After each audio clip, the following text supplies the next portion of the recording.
5 seconds. Start. தலைவர் அவர்களே, கல்வி மசோதா மீது பேச வாய்ப்பளித்ததற்காக நன்றியை தெரிவித்துக் கொள்கிறேன். எனக்கு முன் அங்கத்தினர்கள் பலர் மிகவும் விரிவாக பேசினார்கள். தற்போதுள்ள கல்வி திட்டத்தில் உள்ள குறைபாடுகளையெல்லாம் உறுப்பினர்கள் விளக்கமாக எடுத்து காட்டினார்கள். அவற்றையெல்லாம் போக்க வேண்டிய வழிமுறைகளையும் தெரிவித்தார்கள். இது எனக்கு மிக்க மகிழ்ச்சியை அளித்தது என்பதை சொல்லிக்கொள்ள மிகவும் விரும்புகிறேன். இன்றைய தினம் நமது நாட்டில் இருக்கின்ற கல்வி திட்டமானது ஆங்கிலேய ஆட்சியினரால் சிப்பந்தி வர்க்கத்தை உருவாக்க வேண்டும் என்பதற்காக ஏற்படுத்தப்பட்ட திட்டமாகும். அந்த கல்வி முறையே இன்றளவும் தொடர்ந்து நீடித்து வருகிறது. இந்த முறை என்றைக்குத்தான் மாறுமோ என்று அறிந்து கொள்ள விரும்புகிறேன்.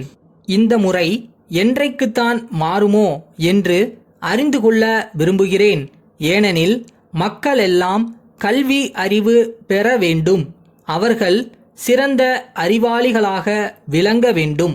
சிறந்த விஞ்ஞானிகள் தோன்ற வேண்டும் என்ற பரந்த நோக்கம் இப்போதுள்ள கல்வி முறை திட்டத்தில் இல்லை என்பதை அழுத்தந்திருத்தமாக சொல்லிக் கொள்கிறேன். அடுத்து, கல்வியானது தொடக்க நிலை, இடைநிலை, கல்லூரி நிலை என்பதாக பல்வேறு நிலைகளில் அமைந்துள்ளது. நம்முடைய நாடு நீண்ட காலமாக அந்நியருக்கு அடிமைப்பட்டிருந்த காரணத்தால் ஆண்களுக்கும் பெண்களுக்குமென தனித்தனியே கல்வி நிலையங்கள் அமையவில்லை. இன்னும் பல இடங்களில் சேர்ந்தே படிக்கும் நிலைமைதான் உள்ளது. நாடு சுதந்திரம் பெற்ற பிறகுதான் அங்கொன்றும் இங்கொன்றுமாக தனித்தனி கல்வி நிலையங்கள் ஆரம்பிக்கப்பட்டு மகளிர் தனியாக படிக்கும் வசதி ஏற்பட்டது. மேலும் நமது நாட்டில் மக்களின் வாழ்க்கை முறையானது மற்ற நாடுகளிலிருந்து வேறுபட்டதாகும். குறிப்பாக பெண்களின் வாழ்க்கை அலாதியானது. வீட்டு வேலைகளை கவனிப்பதிலும் குழந்தைகளை வளர்ப்பதிலும் தான் நம் நாட்டு பெண்கள் மற்ற நாட்டினரை விட அதிகம் ஈடுபடுகிறார்கள். ஆகவே அவர்களுக்காக நம் நாட்டில் தனிப்பட்ட ஒரு புது மாதிரியான கல்வி திட்டம் அமைய வேண்டும் என்பதை தெரிவித்துக் கொள்கின்றேன்.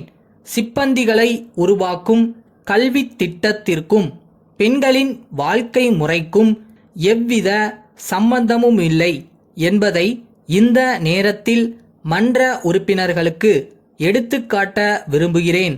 ஆகவே அங்கத்தினர்கள் அனைவரும் மகளிர் முன்னேற்றத்தில் முழு அக்கறை எடுத்துக்கொண்டு வாழ்க்கையோடு ஒட்டிய கல்வி முறையை உருவாக்குவதிலும் சிறந்த கவனம் செலுத்த வேண்டுமென்று கேட்டுக்கொள்கிறேன். இறுதியாக, இன்றைய தினம் கல்வியின் தரம் எவ்வளவு தூரம் தாழ்ந்து போய் கொண்டிருக்கிறது என்பதை நாம் ஒவ்வொருவரும் எச்சரிக்கையோடு சிந்திக்க வேண்டியவர்களாக இருக்கிறோம். தமிழ்நாட்டிலே கல்வியின் தரத்தை உயர்த்தவும் அதன் நிலையை மேம்படுத்தவும் சம்பந்தப்பட்ட எல்லோரும் முயற்சி எடுக்க வேண்டும். மத்திய ஆட்சியில் உள்ள கல்வி துறையினரும் மாநிலங்களில் உள்ள கல்வி துறையினரும் கல்வி நிபுணர்களும் ஒன்று கூடி ஆழ்ந்து ஆலோசனை செய்து வருங்காலத்தில் கல்வி முறை எவ்வாறு அமைய வேண்டும் என்பதை உருவாக்க வேண்டும் என்று பணிவன்புடன் வேண்டிக் கொள்கிறேன். சென்னை மயிலாப்பூர் ராமகிருஷ்ண மடம் சாலையில் உள்ள பூங்கொடி பதிப்பக உரிமையாளருக்கு மதுரை நகரிலுள்ள காந்தி அமைதி நிலைய மேலாளர் எழுதும் கடிதம். அன்புடையீர், வணக்கம். மதுரையிலுள்ள காந்தி அமைதி நிலைய நூலகத்திற்கு தினந்தோறும் ஏறக்குறைய 100க்கும் மேற்பட்ட நபர்கள் வந்து நூல்களை படித்து மகிழ்கின்றனர். எங்கள் நூலகத்தில் பலதரப்பட்ட நூல்கள் வைக்கப்பட்டு அவை மக்களின் உபயோகத்தில் இருந்து வருகின்றன. அண்மை காலமாக வாசகர்களில் ஒரு சாரர் இந்திய தேசத்தின் தலைவர்களை பற்றிய நூல்களையும் அவர்களுடைய உரைகள் அடங்கிய நூல்களையும் சுதந்திர இந்தியாவின் வரலாற்றையும் பற்றிய நூல்களையும் விரும்பி கேட்கின்றனர்.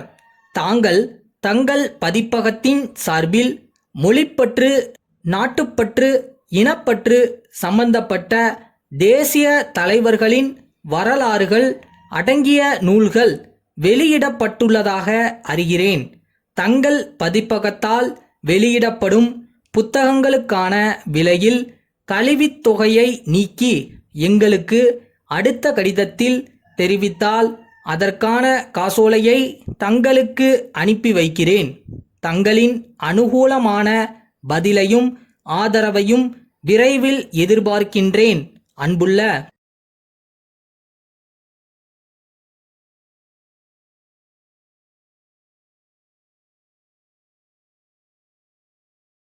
உண்மையா நேர்மையா மனசார சின்சியரா எஃபோர்ட் போட்டு லவ் பண்ணி ஒரு விஷயம் பண்ணோம்னா அது நடக்கும். அன்னைக்கு நடக்கலைன்னா வேற ஒரு ரூபத்துல வேற விதமா கண்டிப்பா நடக்கும்.